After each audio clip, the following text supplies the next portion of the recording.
I thought it was just my imagination, until I saw it right next to my car window. I'm Jake, 24 years old, and this story is about one of the most chilling experiences of my life. It was a Saturday night, and I had been playing Doom Eternal for hours. The clock struck midnight, and I realized I had a party to attend. I quickly wrapped up my game, took a shower, and got dressed.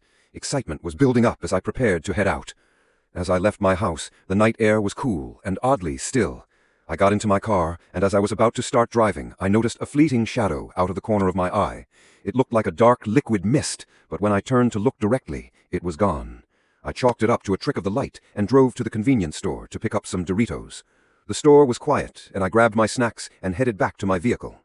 On the way to my vehicle, I noticed the shadow again, this time more clearly. It was near the street lamp by the edge of the parking lot, swirling in a dark, liquid-like form. I felt a shiver run down my spine, but tried to brush it off as my imagination. As I continued driving to the party, I saw the entity once more. This time, it was near the stop sign at the intersection, just before my street. The shadow was unmistakable, moving with an unsettling fluidity. I felt a wave of dread, but pushed forward, determined not to let it ruin my night.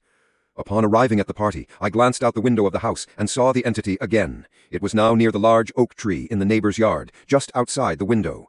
The dark, shifting form was visible through the glass, adding to my unease. I felt like I was being watched, and the growing sense of fear became unbearable.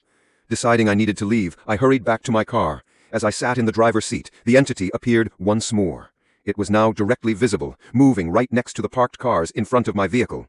The dark, liquid-like shadow pressed against the glass of my car window, and I was paralyzed with fear. It was as if it was waiting for me, its presence oppressive and unnerving. In a panic, I called the police, my voice trembling as I explained what was happening.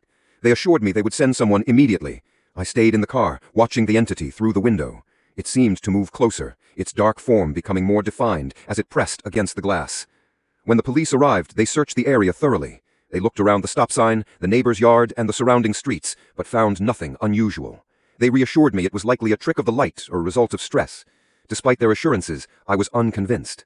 I knew what I had seen, and the terror of that dark presence lingered. After the police left, I returned to my house, feeling a mix of relief and lingering fear. The night felt uneasily quiet, and I couldn't shake the feeling of being watched. I spent the rest of the night anxiously checking the windows and doors, unable to sleep.